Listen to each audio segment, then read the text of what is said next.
다리오 왕 제2년 여덟째 달에 여호와의 말씀이 이도의 손자 베레가의 아들 선지자 스가랴에게 임하니라. 이르시되 여호와가 너희의 조상들에게 심히 진노하였느니라.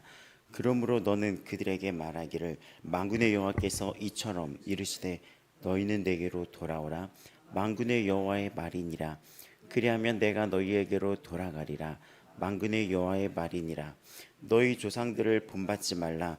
옛적 선지자들이 그들에게 외쳐 이르되 만군의 여호와께서 이같이 말씀하시기를 너희가 악한 길 악한 행위를 떠나서 돌아오라 하셨다 하나 그들이 듣지 아니하고 내게 귀를 기울이지 아니하였느니라. 여호와의 말이니라. 너희 조상들이 어디 있느냐? 내가 나의 종 내 법도들이 어찌 내 조상들에게 임하지 아니하였느냐. 그러므로 그들이 돌이켜 이르기를 만군의 여호와께서 우리 길대로 우리 행위대로 우리에게 행하시려고 뜻하신 것을 우리에게 행하셨다 하였느니라. 다리오 왕 제2년 11째 달 곧 스바월 24일에 이또의 손자 베레가의 아들 선지자 스라가에게 여호와의 말씀이 임하니라. 내가 밤에 보니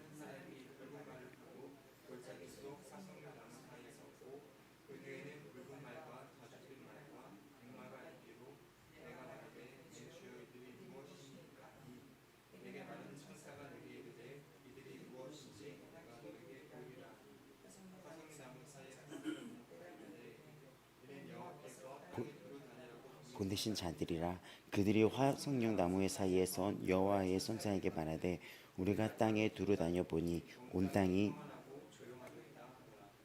여호와의 천사가 대답하여 이르되 만군의 여호와여 여호와께서 언제까지 예루살렘과 유다 성읍들을 불쌍히 여기지 아니하시리까 하나이까. 이를 노하신 지 70년이 되었나이다 하매 여호와께서 내게 말하는 천사여 위로하는 말씀으로 대답하시더라. 거기까지 읽겠습니다. 왜냐하면 지금 왜 이렇게 길게 읽었냐면 13절에 방금 읽었던 위로하시더라 이 부분이 스가랴의 주된 중심이에요. 스가랴 그 학개가 그들의 마음의 동기를 하나님의 감동을 주은 것을 끌어내 가지고 다시 그 감동 앞으로 성령의 임재 앞으로 그들을 바로 앞으로 쓸 것을 강조했다면 이 스가랴도 같은 시대 때 선지자였었어요. 근데 이 스가랴는 미래에 초점을 맞췄었어요. 근데 미래의 초점을 어떻게 맞춰서 이들의 힘을 줄 수 있냐면 미래에 소망이 있고 그 소망이 우리에게 위로가 된다는 것인데 바로 메시아에 대한 예언이 가득 담겨 있는 것이 스가랴입니다. 다시 한번 설명을 해드린다면 이 스가랴 1장 1절부터 읽었던 것은 스가랴가 1장 1절에 보면은 제2년 여덟째 달 여호와의 말씀이라고 얘기해요. 근데 학개서 1장 바로 앞에 학개서 1장 1절을 보면은 바로 이 시대 배경이 여러분 이렇게 같이 보면 재밌는데 지금 다리오 왕 제2년 여덟째 달이라고 하면서 스가랴가 시작이 됐는데 학개 1장 1절은 어떻게 시작합니까? 다리오 왕 제2년 여섯째 달 이렇게 시작이 되죠. 학개랑 이 스가랴의 활동 시기가 2달 차이가 나는 거예요. 보이시나요? 지금 이 설명이 어렵지 않죠? 학개 1장 1절과 스가랴 1장 1절을 비교해 보면 다리오 왕 제2년 때 이들이 하나님께 부름을 받았는데 한 명은 여섯째 달, 한 명은 여덟째 달. 학개가 여섯째 달, 스가랴가 여덟째 달. 그러면서 이들이 2달 차이로 지금 이게 하나님께 부름을 받아서 사역을 했다는 것입니다. 그래서 이들은 같은 시대 때 활동을 했던 거예요. 그럼 이들의 역할은 무엇입니까? 성전 건축이 방해에 의해서 중단이 되고 있었는데 그 중단이 된 것을 하나님께서 이 선지자 2명을 보내서 이들을 다시 이렇게 세운 겁니다. 근데 한 명은 어디에 이제 하나님이 감동을 주세요라고 하면서 그들이 그 감동 앞에 굳건히 쓸 것과 또 그들이 또 책망도 받았죠. 하나님의 이 예배가 우선시 여기기보다도 이 땅의 것을 더 우선시 여겼던 그들의 태도에 책망도 하면서 원래 그 하나님의 감동에 굳건히 설 것을 강조하면서 마치게 됩니다.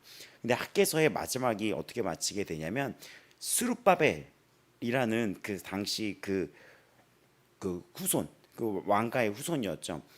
여호야긴의 후손이었던 그 스룹바벨에게 그 스룹바벨이 이거를 다 이제는 그 감동을 받고 여기를 총 지휘하려고 총독으로 이제 오게 되는 거예요. 근데 스룹바벨을 예언을 주는데 하나님 나라의 인장처럼 되겠다라고 했는데 그것은 하나님이 너를 이렇게 승리의 증거로 너를 삼을 것이다라는 약속이에요. 근데 그 스룹바벨은 장차 누구를 얘기하기도 하냐면 예수님, 그러니까 왕권을 이어나갈 예수님이 이 계보를 따라서 이 땅에 오신다는 그 예수님의 예표이기도 합니다. 쉽게 얘기하면 학계의 마지막은 그 스룹바벨에게 왕의 인장의 권위를 너에게 주겠다. 하나님이 너에게 그 왕권을 주겠다라고 했는데 진짜 그 스룹바벨에 이어서 그 계보가 예수님, 참되신 예수님인 왕이신 예수님이 오시거든요. 그 예수님이 우리에게 또 같은 이런 왕권, 보좌 앞에 앉는 그 왕권, 왕의 자녀, 왕 같은 제사장이라는 그 약속을 해주세요. 스가랴는 그 예수님에 대한 소망으로 가득 차 있습니다. 학개랑 스가랴는 성전이 무너진 그 성전의 회복을 그 명을 받아서 고국으로 돌아온 이스라엘 사람들이 성전을 재건하고 있었는데 방해에 있어서 성전이 중단됩니다. 그러자 하나님은 거기서 멈추지 않고 학개와 스가랴를 통하여 이들을 독려시켜서 이들의 예배가 다시 세워지고자 이들에게 소망의 메시지를 전달해 줍니다. 학개는 마음의 감동과 또 그들이 삶을 바라보는 그 시선에서 책망을 주면서 하나님 앞에 바로 설 것을 얘기했다면 이 스가랴는 메시아에 대한 메시지로 가득 차 있어요. 그렇기 때문에 이사야라는 우리 성경을 봤을 때 메시아에 대한 예언이 가득 차 있는데 구약에서 이 이사야 다음으로 메시아, 그거는 메시아가 기름 부은 자라는 뜻이거든요. 그리스도예요, 그리스도. 구약에서는 메시아, 신약에서는 그것이 그리스도란 말로 쓰고 있어요. 기름 부은 자, 왕이란 뜻이에요. 메시아에 대한 예언이 스가랴의 이사야 다음으로 가득 차 있어요. 그러니까 쉽게 말해서 예수님에 대한 것이 우리 삶의 소망이라는 것과 그 소망으로 우리가 어떠한 방해를 일어날 수 있다는 것입니다. 이것은 이미 예수님이 이 땅에 오시면서 증명이 되었고 또 예수님은 장차 이 세상에 다시 오시거든요. 우리는 이 성경을 보면서 우리가 소망을 갖고 살아야 되는 이유가 예수님이 계시다는 것과 그 예수님이 장차 그 어느 날 다시 오신다는 것을 믿어야 합니다. 우리는 예수님께 소망을 두고 살아야 돼요. 사람은 이 땅이 다가 아니라 한 번 죽고 또 그 후에는 심판도 있으며 영원한 나라도 있습니다. 우리는 영원한 나라에 소망을 두고 있는 하나님의 자녀들이에요. 또 왕 대신 예수님이 우리를 데리러 오신다고 약속을 했어요. 지금 뭐라고 했습니까? 약속을 했다고 얘기했죠. 이 약속이라는 것이 바로 스가랴의 이름의 뜻이기도 해요. 이 스가랴의 뜻이. 그래서 지금 우리가 여러분 성경에도 이런 부분이 있는 분이 있을 텐데 스가랴라는 이것이 여호와께서 기억하신다라는 뜻이에요. 이 스가랴라는 이름이. 그럼 무엇을 기억하십니까? 약속을 기억하시는 하나님이 다시 약속을 주어 이들을 소망 가운데 살게 하시는 것입니다.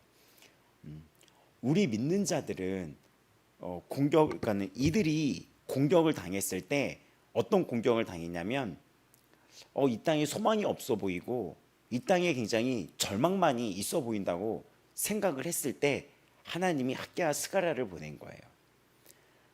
포로였다가 풀려나왔는데 땅은 너무나 척박하고 언제 이 땅을 다시 읽어야 될지 모르겠고 하나님은 이 예배를 통하여 복을 주시고자 감동을 주셔서 왔는데 그 예배를 세워나가는 곳에 그렇게 공격과 방해가 치열할 수 없어요. 그러니까 땅은 척박하고 자신의 땅은 너무나 그 포로된 상태에서 빼앗겼다가 돌아온 이 자신의 땅은 너무나 지금 가능성이 보이지가 않고 그리고 하나님이 우리에게 약속하신 그 예배의 소망은 공격에 의해서 이들이 지금 많이 지쳐있는 상태였습니다. 이 땅을 살면서 우리가 예배를 드리고 나갈 때도 이런 사단, 배후 세력인 사단에 의해서 우리가 자꾸 소망을 보지 못하고 현실을 보게 만들면서 절망과 낙담에 빠질 때가 있습니다. 그런 면에서 이 스가랴는 우리에게 소망과 위로의 메시지를 주는 성경으로 가득 차 있습니다. 1장 13절에 나왔던 위로라는 단어는 1장에서 반복적으로 등장을 하면서 이 스가랴를 통해 하나님이 우리에게 주시고 싶은 마음은 우리를 위로하는데, 이 스가랴의 결말은 그 위로의 핵심이 소망을 가져라는 거예요. 예수님이 계시다는 것이며, 여기는 예수님의 임재를, 예수님의 초림을 말을 하지만 더 나아가 예수님의 영원한 나라까지 이 스가랴는 나중에 얘기하고 있습니다.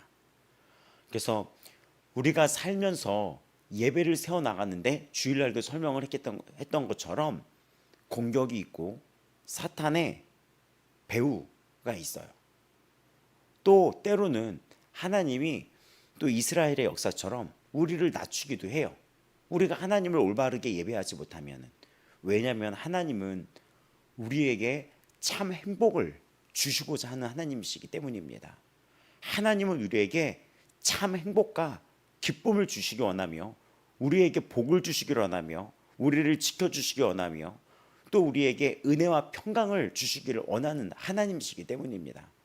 근데 그런 우리가 이 세상에서 행복이 아닌데 이 세상에서 행복이 다인 것처럼 그 세상에 속고 있으면, 하나님은 그 세상, 내가 의지했던 그 세상을 역으로 이용해서 그 세상은 우리에게 소망의 존재가 아니라 우리를 힘들고 때로는 절망 가운데 빠뜨리는 것이 이 세상이라는 것과, 또 영원한 소망은 오직 주님께 있다는 것을 알려주는 시기도 있습니다. 이 모든 것을 통해서 지금 예레미야부터 또 포로기를 거쳐 학개의 스가랴는 참되신 소망은 예수님께 있다는 거예요.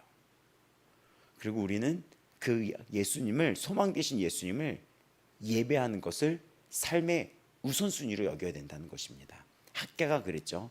삶의 우선순위가 그 예수님을 예배하는 것입니다.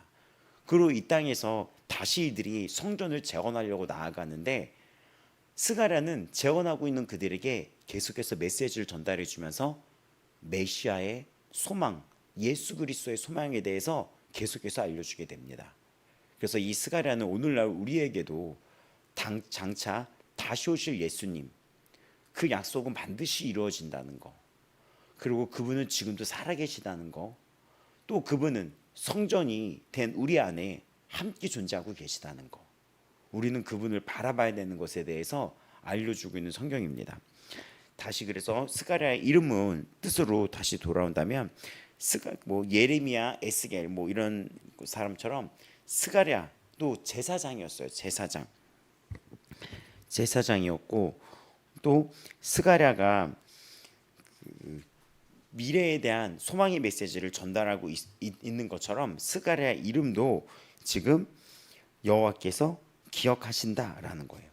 또 스가랴가 우리 방금 읽었던 부분에 스가랴의 족보에 대해서 누구의 아들이라고 나와 있는 이유는 당시 스가랴라는 이름이 중복되는 것처럼 굉장히 많았기 때문에 이 스가랴는 구별돼서 누군지라고 얘기를 해주는 거예요. 제사장 스가랴에게 하나님의 말씀이 임했다라고 하는데, 그 말씀, 그 스가랴의 이름처럼 그 말씀은 여호와께서 기억하신다는 거예요. 근데 이 말이 우리에게 얼마나 은혜가 되냐면, 예수님이 이 땅에 오신 족보를 살펴보면은, 여러분 마태복음을 착 펼쳐보면은 그 성경을 모르고 나서, 성경을 몰랐을 때 이 마태복음을 읽기 힘들거든요. 아브라함이 이삭을 낳고 이삭은 야곱을 낳고 야곱은 유다 그 형제를 낳고 유다는 다말에서 베라스의 살을 낳고 베라스는 헤스론을 낳고 헤스론은 람을 낳고 람은 아비나답을 낳고 아비나답은 나손, 계속 이렇게 읽잖아요. 그래서 이거 읽다 보면은 이거 왜 자꾸 우리 할머니 위도 이름도 모를 판인데 이거 지금 계속 이럴까 하는데, 놀라운 사실이 있어요. 하나님의 구원과 이 은혜가 이 사람에게서 이루어진 게 아니라는 거예요. 아브라함이 잘나가지고 하나님의 아브라함을 택한 게 아니에요. 하나님이 이 아브라함을 택해 준 거예요.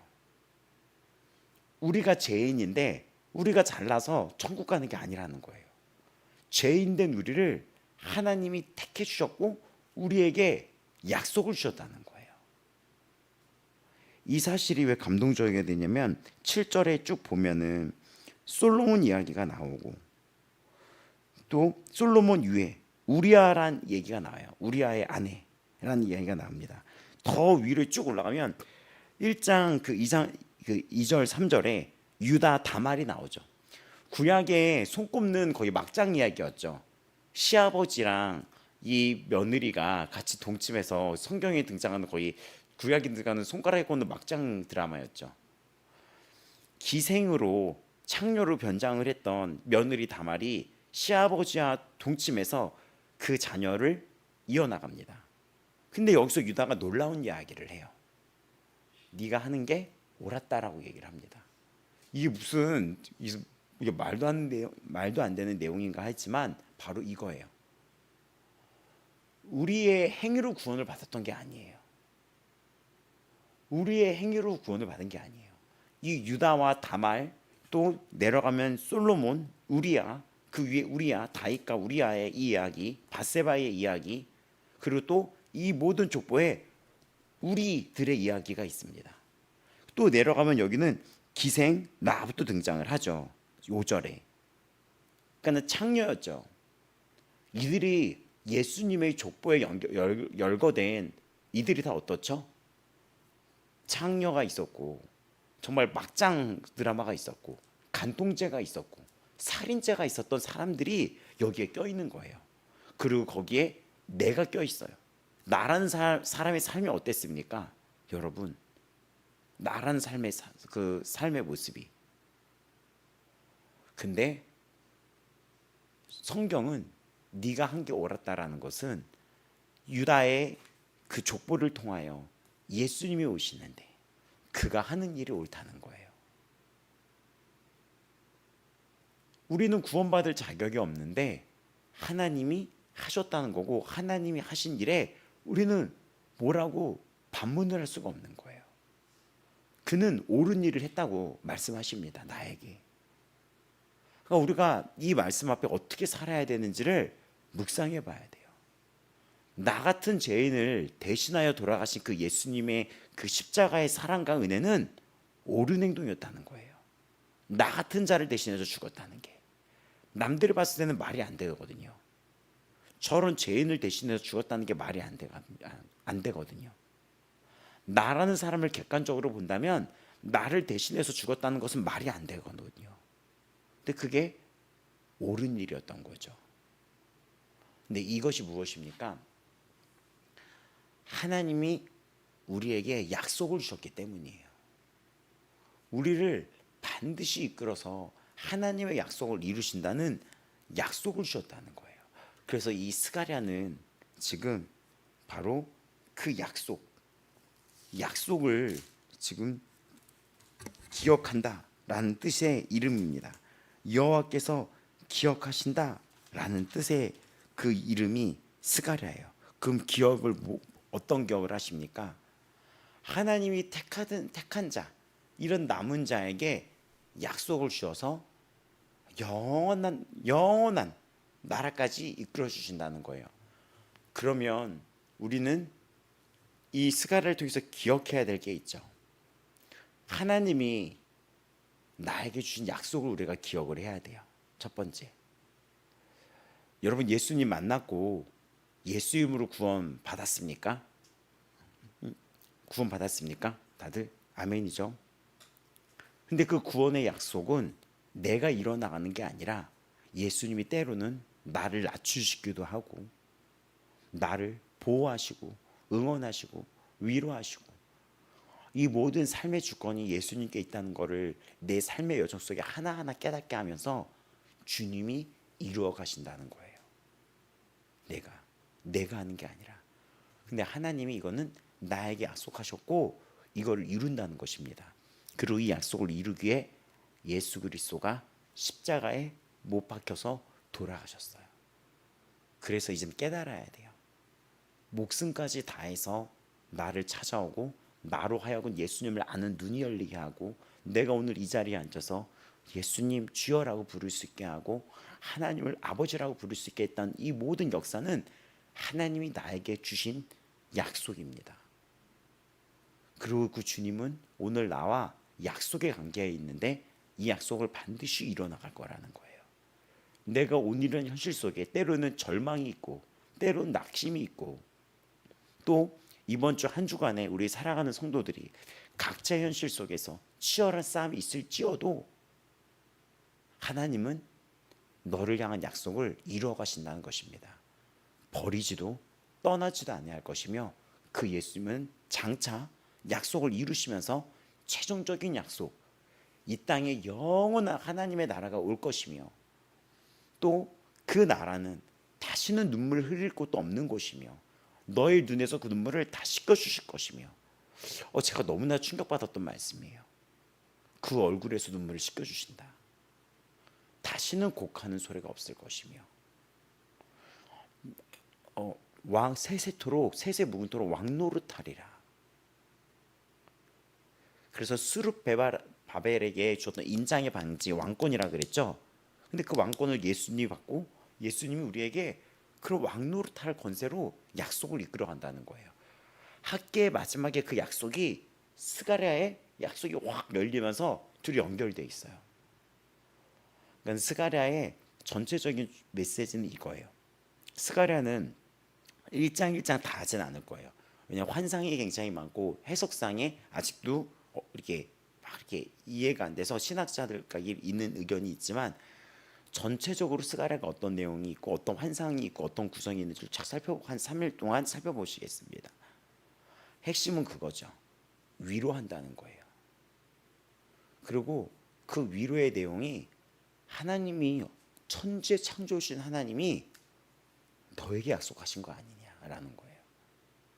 그 약속을 이루기 위해 메시아가 오셨고 그 메시아가 나의 약속을 지키기 위해 나하고 약속을 지키기 위해 대신 죽었다는 거예요. 근데 때로는 내가 살면서 절망도 있고 어려움도 있고 넘어짐도 있고 슬픔도 있고 또 재성도 있어요. 근데 히브리서는 우리에게 뭐라고 얘기합니까? 단 한 번의 십자가의 그 단 한 번의 제사로 끝내버렸다는 거예요. 그리고 예수께로 자꾸 나오라고 얘기하고 있어요. 근데 그 예수님이 반드시 다시 오신다는 거예요. 그 눈물을 씻겨준다는 겁니다. 근데 이게 얼마나 우리에게 소망과 위로가 되냐면 나중에 이스라엘 사람들 사이에 이스라엘을 보면 이 위로는 개인의 위로가 아니라 이 위로가 이제 퍼져나가는 거예요. 왜냐? 그 영원한 나라에 영원한 그 하나님의 그 나라에 왜 이 메시지가 위로가 되냐면 나뿐만이 아니라 내 주위에 사랑하는 이들도 헤어짐이 없는 거예요. 헤어짐이. 어저께 우리 그 낙골물 갔다 왔는데 그 추모공원을 갔다 왔는데 헤어짐이 없는 거예요. 헤어짐이.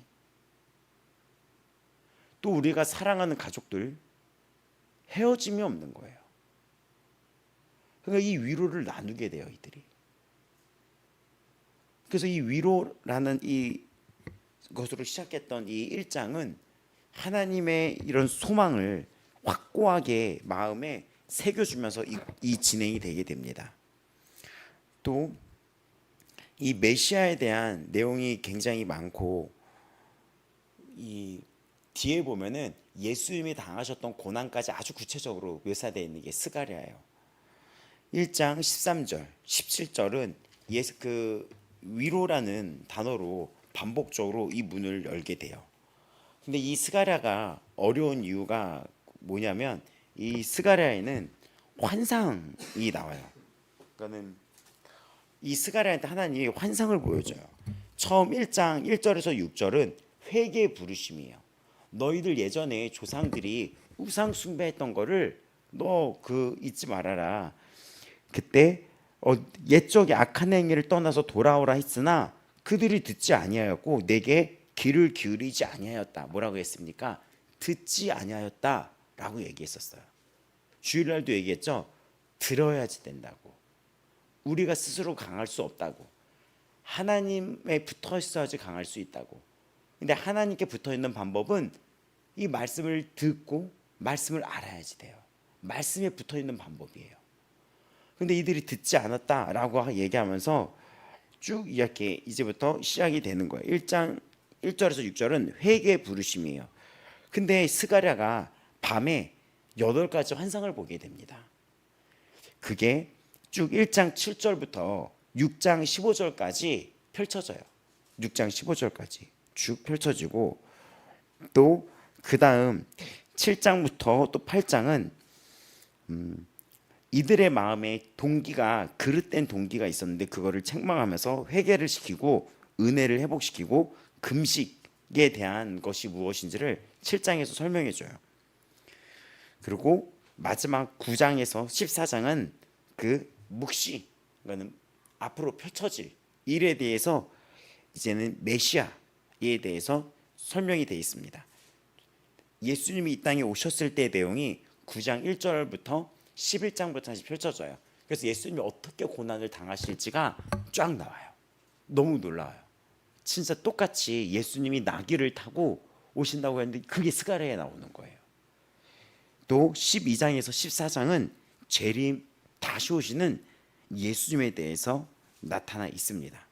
그럼 오늘 잠깐 마치기 전에는 여기 나왔던 이 지금 풀어져 있는 이 8가지 환상이 과연 스가랴가 무엇을 봤는지 우리가 이게 잠깐 보실 거예요. 1장에서 6장까지가 8가지 환상, 또 7장, 8장이 금식에 대한 뭐 질문과 그 내용들, 또 9장에서 14장까지가 이젠 하나님께 받은 이 예언적인 메시지예요. 그래서 뭐 어린 나귀를 타고 오시는 예수님, 뭐 예수님이 당할 배신들, 이런 내용이 펼쳐져 있어요. 근데 12장부터 14장까지는 미래에 일어날 영원한 승리에 대해서 나타나 있습니다. 9장 9절, 여러분 스가랴 9장 9절을 보시면은 9장 9절에 보시면은 거기 보면 나귀 새끼니라, 이렇게 나귀를 타시나니 이런 말이 나와요. 여러분 예수님이 예루살렘으로 입성할 때 나귀를 타고 들어온 걸 아십니까? 아시죠? 그래서 여기 나귀의 작은 것이라고 나타나요. 여기 나귀 새끼니라, 이렇게 이게 나오죠. 또 11장 12절에는 더 놀라운 사건이 스가랴에 기록돼 있어요. 11장 12절, 은 30개를 달아서 품삯을 삼은지라, 은 30개를 토기장이에게 던지고, 예수님이 은 30에 팔리는 사건이 기록돼 있어요. 그러니까 이것을, 이 스가랴는 무엇을 계속 이야기합니까? 하나님의 약속은 반드시 이루어진다는 거예요. 너무나 구체적으로. 그러니 너에게 주신 약속도 반드시 이룬다는 거예요. 이 땅의 교회에게 주신 약속도 반드시 이룬다는 것입니다. 그러니까 여러분 두려워하지 마세요. 그러니까 무서워하지 마세요. 이 스가랴의, 이 학개와 스가랴의 메시지를 듣고 이들이 다시 성전을 회복시키고자 가거든요. 근데 성전의 공격이 계속돼요. 느헤미야까지 이어서 보면은 굉장히 지독하게 건드려요. 지독하게 계속해서. 근데 우리가 이런 삶 속에서 이런 감동을 받고 돌아가는 세상 속에서는 이런 공격이 있을 수가 있다는 거죠. 근데 두려워하지 마시기 바랍니다. 하나님이 당신을 붙잡고 계시며 당신을 향한 그 소망의 약속을 반드시 이뤄나가고 계십니다. 그러니까 두려워하지 말고 담대하며 소망 가운데 살아가셔야지 됩니다. 이게 스가랴의 메시지예요. 스가랴가 왜 지금 오늘 약간 결론처럼 하는데, 또 12장 10절도 보시겠어요? 12장 10절에 보면 예수님이 어떻게 찔러서 옆구리가 찔리는 사건, 그 내용까지 적혀져 있어요.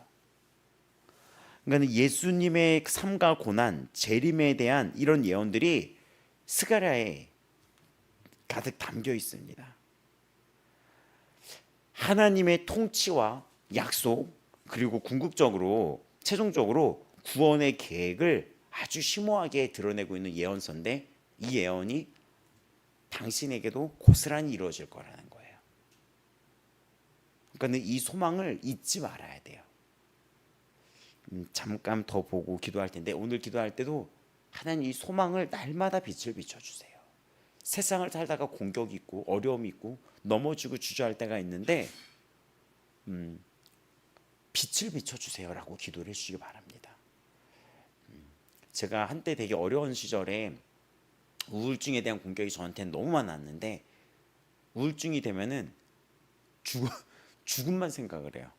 그렇기 때문에 카드를 신청하는 곳이 있는데 카드 신청입니다. 5년을 계약하면 100만 현금처럼 쓸 수 있는 100만 포인트를 먼저 드립니다. 그러니까 5년 동안 이 100만 포인트를 쓰는 거예요. 다시는 포인트 지급이 없어요. 근데 그 조건이 30만 원씩 써야 돼. 그게 그거죠. 근데 그 얘기를 듣고 막 사람들이 모였는데 저한테 청년이시죠? 학생이에요, 청년이에요? 이거 해보시겠어요? 했는데 근데 이 우울증 걸리면 이 모든 대답이 어떻게 나오는 줄 알아요? 근데 그 100만 포인트 받고 제가 사고 당해서 죽으면 어떻게 될까요? 그러니까 우울증 걸리면 다 죽음만 생각을 해요. 근데 한 번은 이게 너무 우울증 공격이 심해서 누워 있었거든요. 근데 이렇게 사람이 이렇게 가라앉는 것 같았었는데 갑자기 여기 안에서 무언가 나를 막 일으키는 게 있는데 너 일어나라. 너 당장 박차고 일어나라. 빨리 교회 가서 너 기도해라. 너 일어나라. 너는 할 수 있다. 이게 막 음성이 들리는 거예요. 그랬더니 뭔가 나를 붙잡고 있던 이런 게 보이지 않는 무언가가 탁탁탁탁 이렇게 탁탁 하면서 팍 끊어지더니 제가 바닥에서 누워있다가 탁 하고 일어나서 교회를 가서 막 기도를 한 거예요. 아, 이게 보이지 않는 하나님이 일하시는구나. 기도하시기 바랍니다. 하나님 저에게 항상 저를 일으키는 소망의 힘, 새 영과 새 힘을 불어넣어 주소서. 우리가 오늘 이걸 기도를 하셔야 돼요. 잠깐만 5분만 좀 더 볼게요. 왜냐하면 스가랴의 8가지 환상에 대해서 잠깐 얘기해 줄게요. 그때 이제 스가랴가 이제는 여러 가지 상징적인 계시 속에 이제 8가지 환상을 봐요. 근데 되게 독특해요. 근데 이 메시지 속에 핵심이 다 소망과 위로예요. 첫 번째 환상이 우리가 방금 읽었던 1장 7절에서 17절까지 등장했던 요 환상이에요. 첫 번째 환상이죠. 말탄자들이에요. 말탄자. 그래서 이 첫 번째 환상은 1장 7절부터 2장 15절까지 이게 쭉 나오는데 먼저는 1장 7절에 이제 화석류 나무 사이에 선자 이 첫 번째 환상이 있고 또 1장 18절부터 네 뿔과 네 대장장이에 대한 환상이 있고 세 번째는 측량하는 줄을 가진 자가 나타나는 환상이 있고 또 네 번째는 그 우리가 주일날 읽었던 그 대제사장 여호수아가 있는데 그 반대편에 사탄이 있었던 거예요. 사탄. 그런 영적인 열어주는 환상. 또 순군 등장과 두 감람나무에 대한 환상이 다섯 번째 환상 4장에 나오죠. 여섯 번째는 두루마리가 날아다니는 게 있었거든요. 그게 여섯 번째. 또 일곱 번째는 광주리 속에 여인이 있어요. 그 일곱 번째 환상. 또 마지막 이 우리가 이끌어지는 어떤 이 환상은 네 병거가 등장하는 여덟 번째 환상입니다. 먼저 1장 7절에서 17절 이것의 첫 번째 환상입니다. 우리 여러분이 보셨죠? 내가 밤에 보니라고 이렇게 물어봐요. 그리고 이거를 물어봐요. 이 스가랴가 이게 무엇입니까? 라고 이야기를 해줘요. 지금 보면 말탄자들이 있고 화석류 나무가 있어요. 여기 지금 내용이 보이죠? 1장에 보면은 화석류 나무 사이에 선 사람과 말들이 있습니다. 이게 등장을 해요. 지금 보게 되면은 그래서 내용이 1장 7절에서 여러분 눈으로 쭉 보면은 스가랴가 골짜기 속에서 이제 화석류, 이제 석류나무 사이에 서 있는 붉은 말을 탄 자와 그를 뒤를 따르는 붉은 말, 자줏빛 말, 흰 말을 보게 돼요. 근데 이거는 이 땅을 두루 다니면서 보고하는 하나님의 사자들이었던 거예요. 여기 나오죠, 그대로.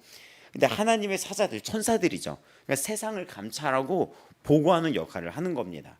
그래서 하나님께서 세상을 주관하시고 모든 것을 알고 계심을 나타내고 있어요. 천사들이 정탐하고 있는 거예요. 근데 그 환상을 보고 있는데 이제 이 화석류 나무, 이게 말탄자들이 있고 여기 지금 화석류 나무가 있죠. 이것은 이스라엘을 상징하는 거예요. 그러니까 고난 속에서도 다시 살아날 것을 이렇게 암시를 하면서 이들이 딱 이제 보고 왔는데 내용이 뭐냐면은 딱 이거를 보고 왔는데 지금 여기 지금 얘기를 하죠. 무엇을 받는지 얘기해라 라고 얘기했더니 온 땅이 평안하고 조용하더라라고 이야기를 해요. 근데 만군의 여호와여 언제까지 유다 성읍들을 불쌍히 여기지 아니하시리까 이를 노하신 지가 70년이 되었다라고 했을 때 선한 말씀 위로하는 말씀으로 대답하시더라. 13절. 그래서 17절까지 위로하겠다라고 얘기하면서 지금 이들에게 이 몽둥이 막대기 역할을 맡겼는데 이 막대기 역할을 한 사람이 선을 넘고 하나님이 맡긴 거 이상으로 이들을 굉장히 탄압한 거예요. 근데 하나님이 가만두지 않겠다 라고 하면서 이 환상의 문이 열립니다. 하나님은 때로는 세상을 우리로 막대기로 사용을 하거든요. 근데 그 막대기가 너무나 못되게 굴면 가만두지 않겠다 이러는 거예요. 예를 들어서 하나님은 나를 낮아지게 하기 위해서 세상에서 누구를 만날 수가 있어요. 저도 그랬거든요. 정말 힘든 사람 밑에 일했었어요. 그러니까 건강이 안 좋아지더라고요. 그때 이것 때문에 지금도 건강에 약간 타격이 있는 것 같아요. 너무 힘들고 내일이란 날이 안 왔으면 좋겠던 거예요. 근데 되돌아 기도해 보면 그 시간도 하나님이 저한테 허락을 하셨거든요. 근데 그 사람이 그 선을 넘어서 훈련의 이 수준이 아니라 너무나 선을 넘어서 너무나 악하게 굴잖아요. 하나님이 그 자를 벌하시는 거예요. 그 첫 번째 환상이 그렇게 하면서 열리는 거예요. 내가 너를 이렇게 훈련시키고자 이 이스라엘을 열국에게 약간 몽둥이에 잠깐 시간을 허락했는데 천사들이 이들이 아무렇지도 않게 뻔뻔하게 막 이렇게 평안하다 이렇게 지내는 거죠. 그때 하나님께서 말씀을 주시는 것이 이 13절부터 나오는 내용입니다. 시온을 크게 질투했다. 내가 너무나 사랑한다는 거예요. 질투했다. 안일한 여러 나라들 때문에 심히 진노하다. 안일하다는 거예요. 막 그냥 너무나 잘 지내는 거 악한 사람들이. 그때 고난을 그들은 힘을 내어서 더 힘들게 만들었다는 고난을.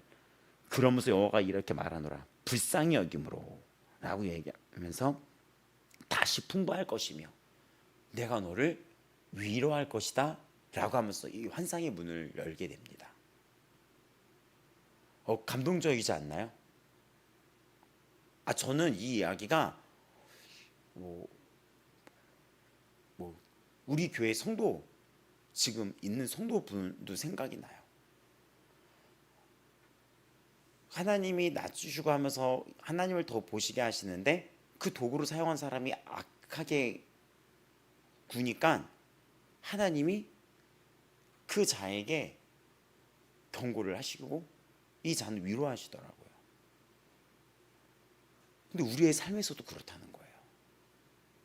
그 이야기로 이 스가랴 환상이 시작이 되면서 결국엔 무엇입니까?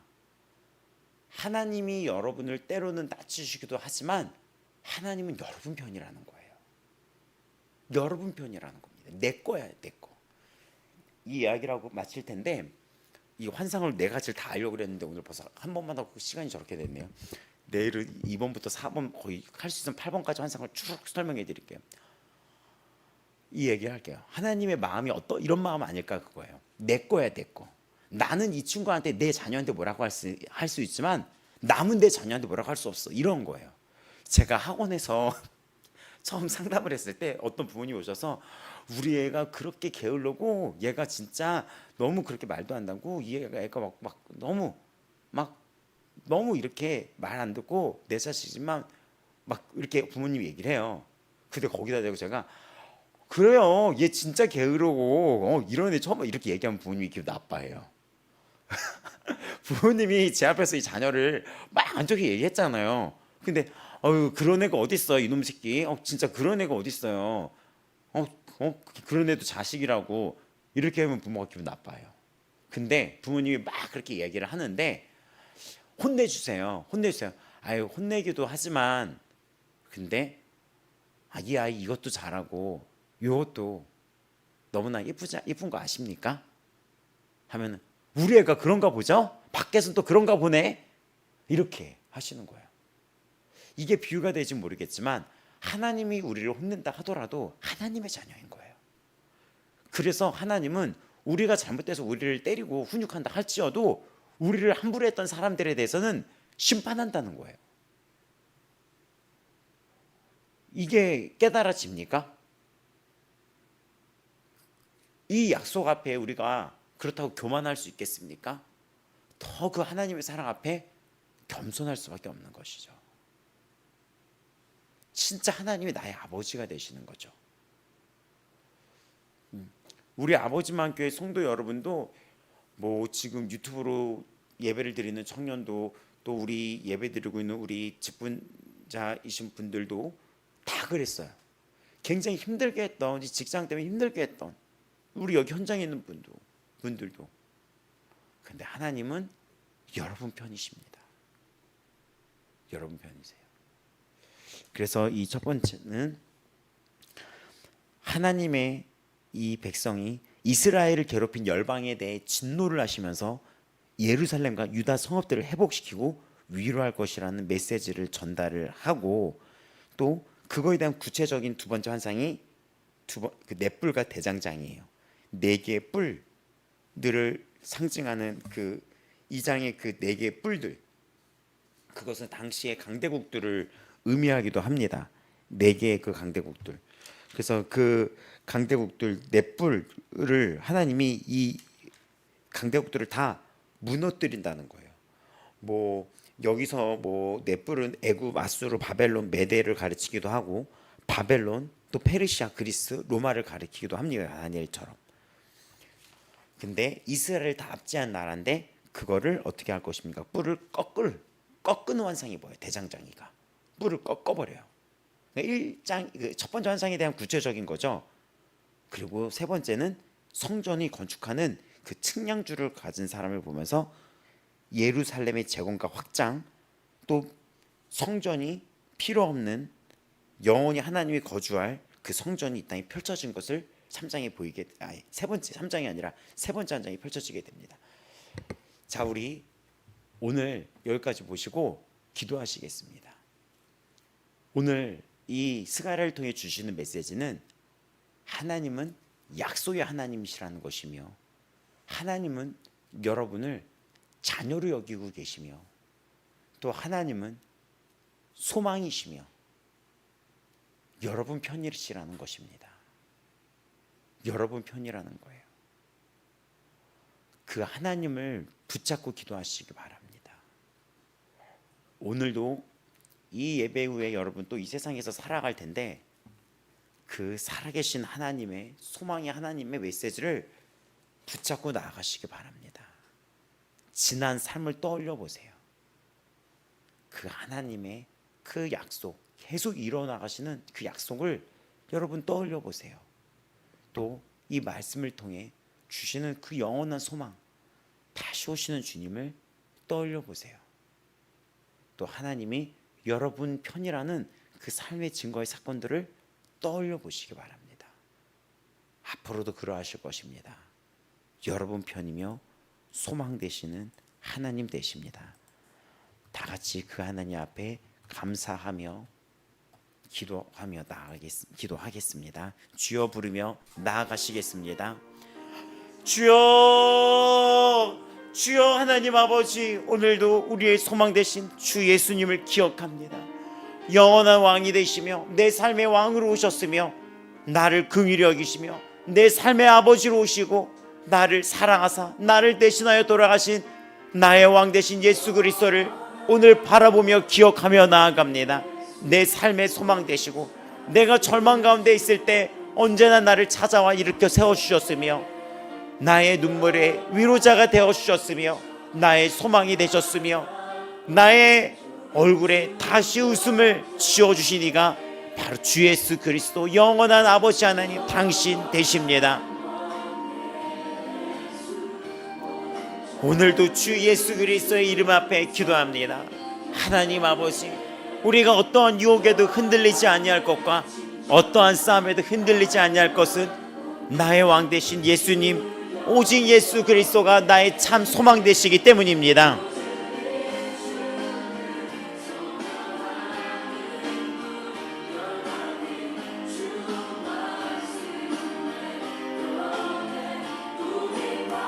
나의 왕, 나의 힘이 되신 여호와여, 오늘도 내가 주님을 찬양하며 지난 삶에 베풀으신 은혜에 감사를 올리나이다.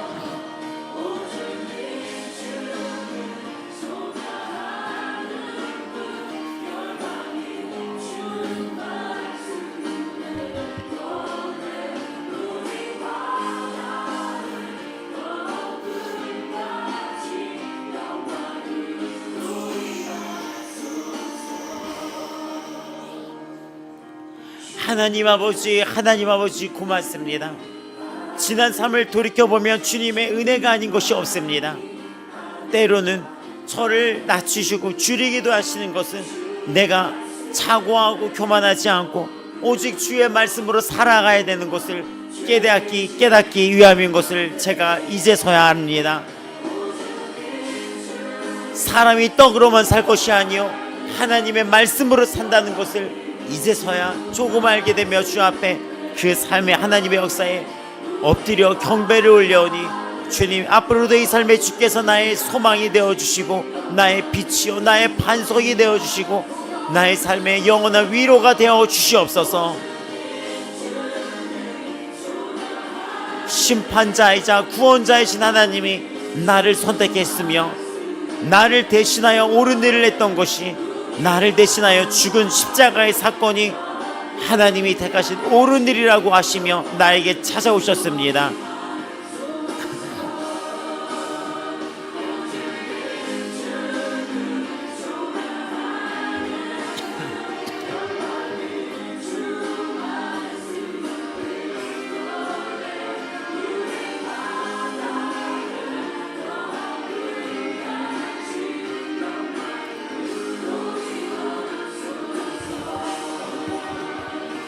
예수님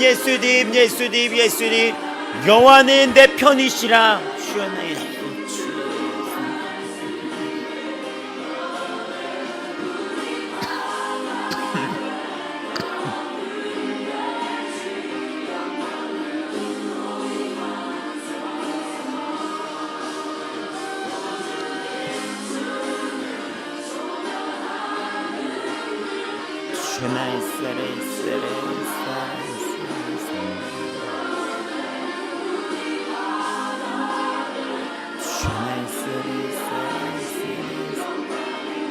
하나님은 나의 힘이십니다.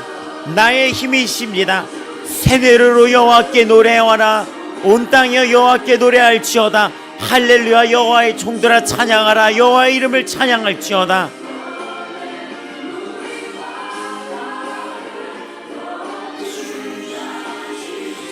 강하고 담대하며 여호와를 기다릴지어다.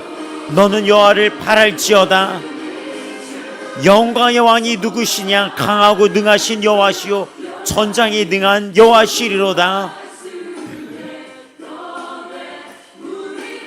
여호와는 너를 지키시는 이시라. 여호와께서 너의 오른쪽에서 너의 그늘이 되시나니 낮에 해가 너를 상하게 하지 아니하며 밤의 달도 너를 해치지 아니하리로다.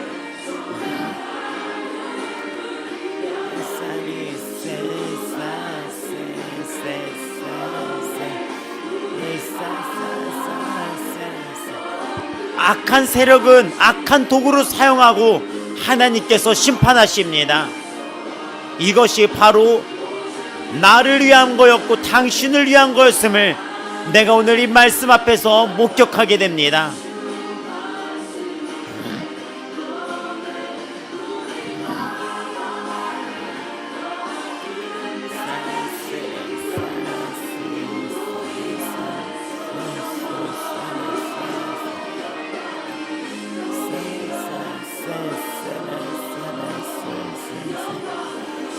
여호와를 바라는 너희들아 강하고 담대하라.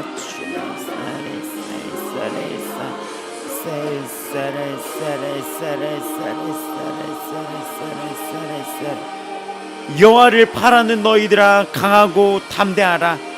나의 힘이 되신 여호와여 내가 주를 사랑하나이다. 나의 힘이 되신 여호와여 내가 주를 사랑하나이다. 나의 힘이 되신 여호와여 내가 주를 사랑하나이다. 여호와는 나의 반석이시오 나의 요새시오 나를 건지시는 이시오 나의 하나님이시오 내가 그 안에 피할 나의 바이시오 나의 방패시오 나의 구원의 뿌리시오 나의 산성이시리로다. 내가 환난 중에서 여호와께 아뢰며 나의 하나님께 부르짖었더니 그가 그의 성전에서 내 소리를 들으시며 그의 앞에서 나의 부르짖음이 그의 귀에 들렸도다. 할렐루야. 나를 만들어가여 주시옵소서. 아버지 아버지 아버지 아버지 아버지 아버지 아버지 아버지 아버지